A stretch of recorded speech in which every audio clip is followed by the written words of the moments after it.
क्या आप भी कॉलेज में हैं और पढ़ाई कर रहे हैं? तो क्या आप उन बच्चों में से हैं जो कॉलेज के साथ साथ प्रिपरेशन करते हैं? प्रिपरेशन किस चीज़ की? किसी सरकारी नौकरी की।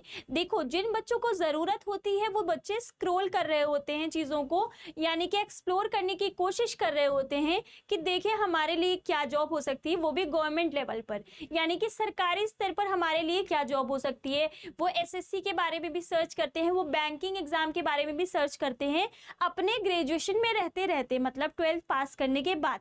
लेकिन क्या आप उन बच्चों में से हो जो सिर्फ और सिर्फ अपना पूरा फोकस इंजीनियरिंग के डिप्लोमा या डिग्री को पढ़ाई करने में, डिग्री की पढ़ाई करने में लगाए हुए हो और आप ये सोचते हो कि अभी मेरा पूरा फोकस सिर्फ इस पर होना चाहिए, इसके अलावा मुझे इधर उधर नहीं करना है। अगर मुझे कुछ करना होगा, एक बार मैं 3rd ईयर पास कर लूं या फिर अपना डिप्लोमा या डिग्री पूरा कर लूं, उसके बाद मैं चीज़ों को समझूंगा या समझूंगी और देखूंगा कि किधर मुझे जाना है और कैसे मुझे तैयारी करनी है। तो नमस्कार दोस्तों, मेरा नाम आकांक्षा है और आज इस वीडियो में मैं उन सारे बच्चों का वेलकम करती हूं जो कॉलेज के साथ साथ कुछ अपने जीवन में नया चेंज लाना चाह रहे हैं, नई डिग्री लेना चाह रहे हैं, नया कह सकते हैं। तो नमस्कार दोस्तों, मेरा नाम आकांक्षा है और मैं इस वीडियो में आज आपके लिए एक बहुत इंपॉर्टेंट चीज़ लेकर के आई हूँ। अगर आप कॉलेज गोइंग हैं, माने कि आप पढ़ाई कर रहे हैं, ग्रेजुएशन में हैं, बीई या बीटेक की डिग्री ले रहे हैं और अभी 1st ईयर, 2nd ईयर या फिर 3rd ईयर में हैं, है ना, तो आपके लिए मैं बहुत कुछ लेकर के आई हूँ जो आपकी लाइफ को बदल कर रख देगा। अगर आप इसी दिन से, यानी कि आज से और अभी से इस वीडियो में मेरे द्वारा बताई गई सारी चीज़ों को फॉलो करेंगे तब। तो चलो बिना देरी किए इस सेशन को स्टार्ट करते हैं और देखते हैं कि कैसे आप अपनी लाइफ में ये चीज़ इंप्लीमेंट कर सकते हो जो मैं आपको आज बताने वाली हूँ। ठीक है, तो देखो, सबसे पहले ये जान लो कि कंप्लीट रोड मैप क्या होना चाहिए। जब भी आप इंजीनियर बनने के लिए या फिर इंजीनियरिंग की डिग्री ले रहे होते हो तो आपके दिमाग में एक चीज़ चल रही होती है हमेशा कि मैं इंजीनियर बन सकता हूँ, है ना। आपके दिमाग में परमानेंटली ये दिमाग में चीज़ें चल रही हैं कि एक बार मेरा 3rd ईयर कंप्लीट हो जाए, देन मैं इंजीनियर बनने के काबिल हो जाऊंगा और मुझे प्राइवेट या फिर गवर्नमेंट सेक्टर में अच्छी हाई किक मिलेगी, मतलब। ठीक है, चलो वो बात सही है, लेकिन उसका जो पहल होती है वो आपको कब से करनी चाहिए, कब सही समय होता है। तो जब आप इस वीडियो को देख रहे हो ना, वो ही आपका सही समय है। जी हाँ, सही सुना आपने। अब 1st ईयर वाले बच्चे क्या करें, 2nd ईयर वाले बच्चे अगर 2nd ईयर में पढ़ाई कर रहे हैं तो उन्हें क्या करना चाहिए, और साथ ही साथ अगर आप 3rd यानी लास्ट ईयर में हैं तब आपका क्या रवैया होना चाहिए अपने इन आरआरबी जेई वाले बच्चों को लेकर के। ये जो आरआरबी जेई की प्रिपरेशन करते रहते हैं, क्या आप उनके बराबर पर आ सकते हो? तो जी हाँ, बिल्कुल आ सकते हो। चलो देखते हैं आज इस सेशन में क्या क्या चीजें आपको बताऊंगी। ठीक है, सबसे पहले ये देखो कि आप लोग सबसे बड़ी गलती क्या करते हो। ठीक है, हालांकि आप में से कई बच्चे समझदार हो, लेकिन कई बच्चे ऐसे हैं जो ये चीज़ों को समझ नहीं पा रहे हैं। सबसे बड़ी मिस्टेक यहाँ पर जो होती है वो ये होती है कि आप लोग नोटिफिकेशन का वेट करते हो। माने कि अगर आप 1st year, 2nd year, 3rd year में हो तो आप ये देखोगे कि आपके लायक जॉब कौन सी है। आपने यूट्यूब यूज़ करते हो, आप सर्च करोगे कि अगर मैं 3rd ईयर बीटेक कर रहा हूँ, मेरे लिए गवर्नमेंट जॉब टॉप कौन सी है। आपने सर्च किया होगा कई बार, लेकिन आपको ये समझना चाहिए कि आपको नोटिफिकेशन का वेट नहीं करना। अगर कोई एग्जाम आपने सर्च किया है तो आप ये भी समझ लो ना कि सर्च किया है तो उसके बारे में हम और आगे कैसे बढ़े। यानी कि आप ये मत सोचो कि 3rd ईयर के बाद जब मेरा अगला नोटिफिकेशन आएगा तब मैं पढ़ाई स्टार्ट करूंगा, तब मैं सिलेबस उठाऊंगा। यही आपकी लाइफ की सबसे बड़ी गलती है। अगर आप पहले ईयर या दूसरे या तीसरे ईयर में भी हो तो आपको नोटिफिकेशन बाद की बात है, जब आपको फॉर्म भरना होगा तब आपको नोटिफिकेशन की ज़रूरत पड़ेगी। उससे पहले भी बहुत सारी चीज़ें आप कर सकते हो, जैसे अपने माइंडसेट को क्लियर रखना कि मुझे इस एग्ज़ाम की प्रिपरेशन करनी है। अगर आप ग्रेजुएशन में हो और आपने ये टारगेट कर लिया कि मैं ग्रेजुएट होते ही आरआरबी जेई की नौकरी पाऊंगा, तो उसके लिए मुझे अभी से आज से मेहनत करनी पड़ेगी। क्या करना है ये सारी चीज़ें मैं आपको बताऊंगी। ठीक है, तो सबसे पहली बात यह है कि आप नोटिफिकेशन का वेट नहीं करोगे, बल्कि आप जिस भी समय इस वीडियो को देख रहे हो आप अपना रोड मैप उसी वक्त प्रिपेयर कर लोगे कि मुझे आज से 1 साल बाद जब मेरा ग्रेजुएशन कंप्लीट होगा, मुझे इस एग्जाम में बैठना है और ये एग्जाम मेरा है। ठीक है, सेकेंड चीज जो यहाँ देखने को मिलती है वो jumping straight to advance question.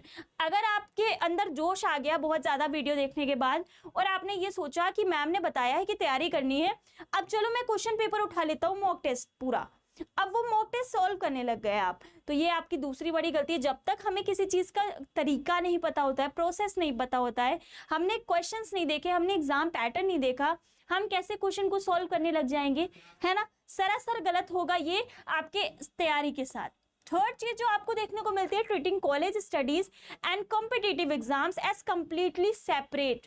यहाँ पर ये बहुत ही ज्यादा इंपॉर्टेंट पॉइंट है जो आप देख रहे हो कि आप क्या ट्रीट करते हो। अगर आप इंजीनियरिंग की डिग्री में पढ़ाई कर रहे हो, डिग्री के लिए पढ़ाई कर रहे हो, तो आपके टेक्स्ट सब्जेक्ट आपके लिए बहुत इंपॉर्टेंट होते हैं। मतलब अगर आपने अपनी स्टडी टेबल पर टेक्स्ट सब्जेक्ट की बुक को रखा है तो वो आपके आरआरबी जेईई की दिशा की ओर ले जाने के लिए आपको बहुत हेल्पफुल होती है। अगर आप समझोगे इस मैं क्या कहना चाह रही हूँ कि वो जो आपकी कंप्लीटली स्टडीज बुक होती है ग्रेजुएशन लेवल की, आपके कॉलेज स्टडीज की, वो बुक उतनी ही ज़रूरत पड़ेगी उनकी आपको जब आप आरआरबी जेईई के लिए फुली डेडिकेशन के साथ पढ़ोगे। ठीक है, टेक्स्ट सब्जेक्ट की बुक आपके लिए बहुत इंपॉर्टेंट होती है, कॉलेज वाली जो होती है ना आपके सिलेबस की, उसी की बात कर रही हूँ मैं। वो आपके कॉम्पिटिटिव एग्जाम के टेक्स्ट सब्जेक्ट को क्रैक करने में पूरी हेल्प आपकी करती है। ठीक है, अगर आपने वहां पर अपना बेस बना रखा है तो आप अपने टेक्स्ट सब्जेक्ट की तैयारी बहुत बखूबी से कर सकते हो। जी हाँ, यहाँ पर आप आपका टेक पोर्शन जो है वो मजबूत कर रहे होते हैं। फोर्थ चीज जो यहाँ देखते हैं वो ये है कि relying solely on the theory without regular practice और मॉक एनालिसिस। यहाँ पर जो आप फोर्थ चीज देखते हो वो ये देखते हो कि relying solely on the theory without regular practice और मॉक एनालिसिस। पूरा का पूरा थ्योरी पर डिपेंड हो जाना, चाहे आप कॉलेज की पढ़ाई की बात करो, चाहे किसी कॉम्पिटिटिव एग्जाम की प्रिपरेशन करो, आपको पूरी तरीके से थ्योरी पर डिपेंड होना गलत है। जब तक आप प्रश्नों को हल नहीं करेंगे, आपका थ्योरी ना एक चीज आपको रटना पड़ जाएगा, और वो रटना तब तक काम आएगा जब तक आप चीजों को पास से पढ़ रहे हैं। जब आपको आगे जरूरत पड़ेगी तो आपने क्वेश्चंस का नजरिया नहीं देखा होगा, क्वेश्चन का पैटर्न ही नहीं देखा होगा।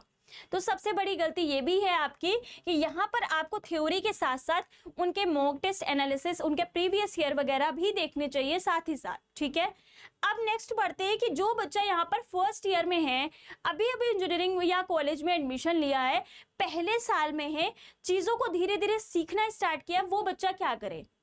ठीक है, अब यहाँ पर आप देखो सबसे ज्यादा इंपॉर्टेंट ये आपका नींव मजबूत करना है। अगर मेरा स्टूडेंट फर्स्ट ईयर में है तो उसे क्या करना चाहिए वो यहाँ पर समझना। सबसे बड़ी बात, आपको बेस स्ट्रॉन्ग करना पड़ेगा। सबसे पहली चीज, जैसे अगर आप फॉर एग्जांपल आरआरबी जेईई की तैयारी करना चाह रहे हो, आपने ड्रीम किया आरआरबी जेईई का, और फिर आप आगे कैसे बढ़ो, फर्स्ट ईयर से ही क्या आप मॉक टेस्ट देने लग जाओगे? नहीं, आपको अपना बेस मजबूत करना है। सबसे पहले बेस मजबूत करने का किसी भी एग्जाम के लिए क्या प्रोसेस होता है, सबसे पहले आप देखो सिलेबस, उसके साथ देखो आप पैटर्न, कि पैटर्न क्या है परीक्षा का। ठीक है, एग्जाम का सिलेबस और पैटर्न देखिए। उसके बाद आपको क्या करना है, पैटर्न के अकॉर्डिंग मतलब ये देखना पड़ेगा ना आपको कि उसमें क्या क्या चीजें पूछी जाएंगी।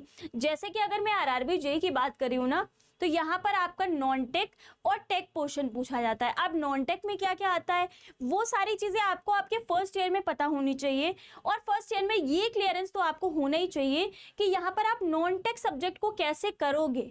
ठीक है, आपको YouTube पे बहुत सारी क्लासेस मिलती हैं ऑलरेडी। इसके अलावा YouTube से कर सकते हो, कोई बैच लेके पढ़ाई करना चाहते हो तो बैच लेके भी पढ़ सकते हो, लेकिन कोई आपके ऊपर रिस्ट्रिक्शन नहीं है।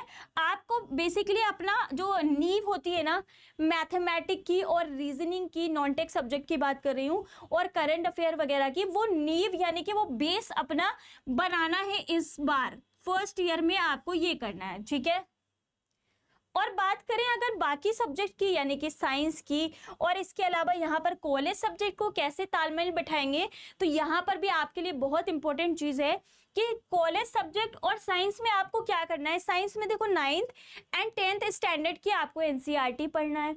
जैसे अगर आप कॉलेज जाते हो तो आप 3-4 बजे फ्री हो जाते हो, है ना, अपना रेस्ट किया, आपने चीज़ों को देखा, और उसके बाद 2-4 घंटा आप पढ़ाई के लिए निकालते हो ना। अब उसी टाइम में आपको इन्हें भी समय देना पड़ेगा।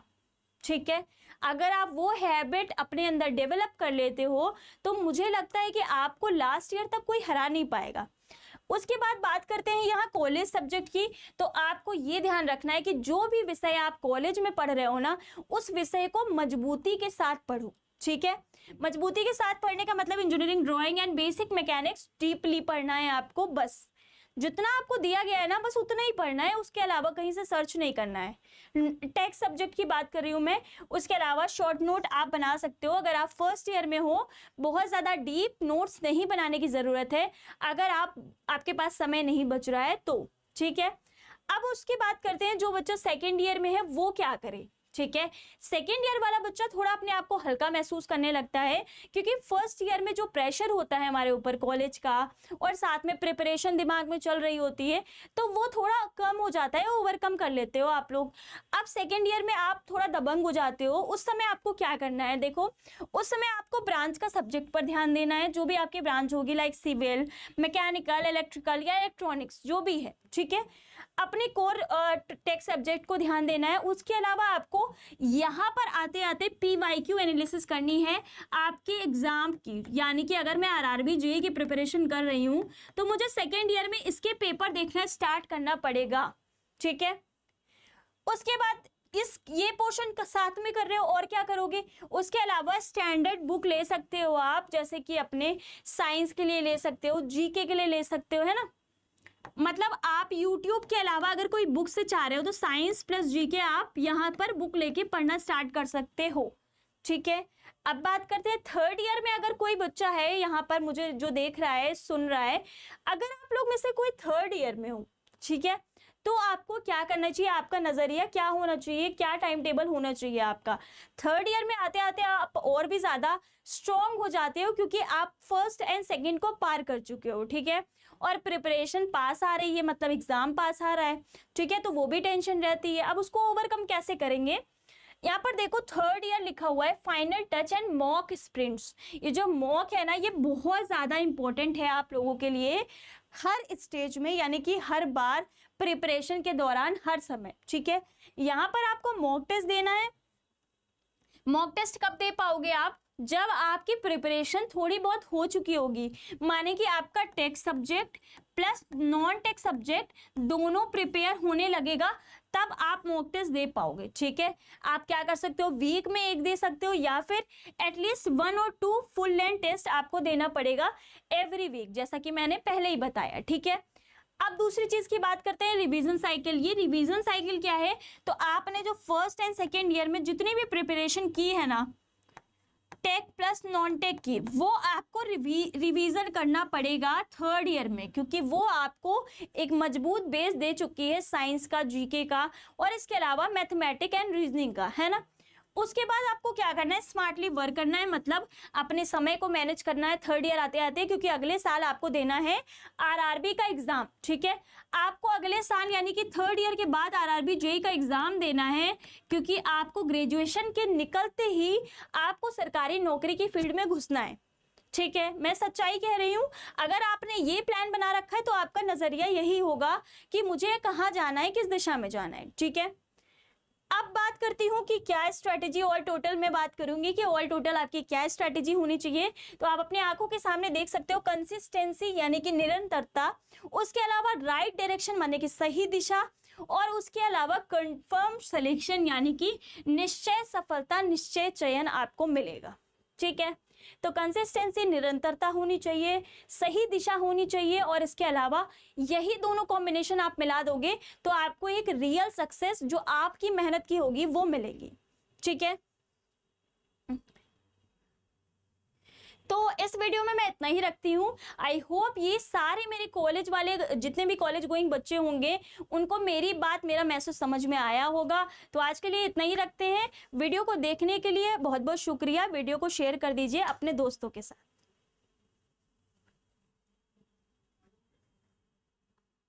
हो गया कितने